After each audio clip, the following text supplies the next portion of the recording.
Magandang araw mga kamagsasaka, ako po si Noel Da Prosa mula sa lalawigan ng Occidental Mindoro.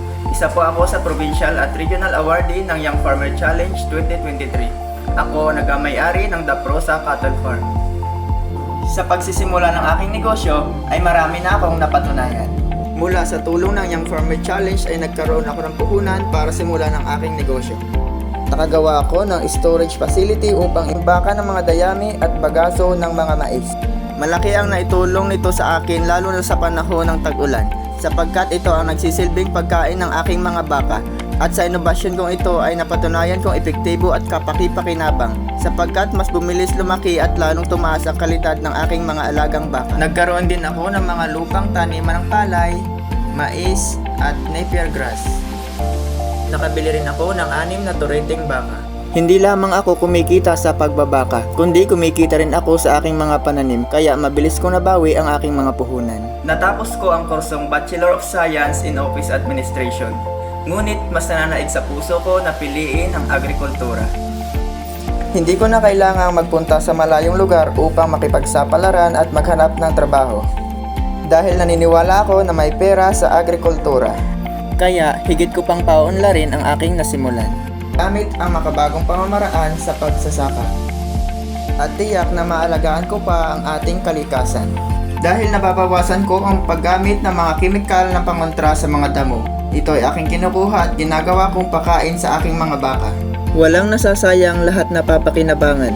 Dahil ang mga dumi ng aking mga baka ay ginagawa kong organikong pataba sa aking mga pananim. Ang mga katawan naman ng mais na naiiwan sa aking sakahan ay iniipon ko at kinokolekta upang iproseso at gawing alternatibong pakain sa aking mga baka. Ito ay isang magandang pamamaraan upang masolusyonan ko ang kakulangan ng mga pagkain ng mga hayop sa panahon ng tagtuyot at tagbaha. Makapagbibigay din ako ng dagdag na trabaho para sa ating mga kapatid na katutubo at mabawasan ang polusyon sa ating kapaligiran. Nakatulong din ito sa aking pamayanan upang makapagbigay ng dagdag na hanap buhay para sa kanila. Nakapagbigay ng sariwa at abot-kayang presyo ng bigas para sa mga kapatid nating kapuspalad. Naging masaya ako sa aking mga nagawa. Bukod sa nakakatulong na ako, higit sa lahat ako ay kumikita. Bilang isang kabataang magsasaka ay nais kong masolusyonan ang problema sa kagutuman.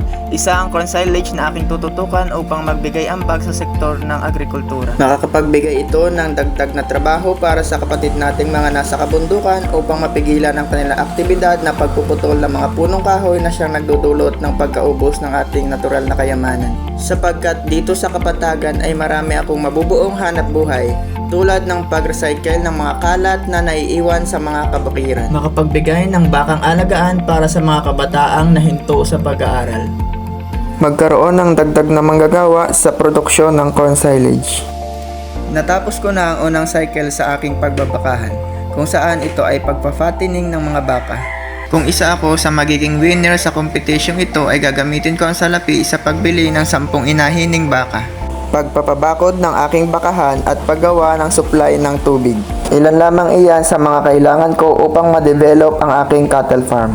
Patungo na ako ngayon sa second cycle ng aking pagbabakahan kung saan magdadagdag ako ng ibang commodities tulad ng karne ng baka at sariwang gatas mula sa aking mga inahining baka.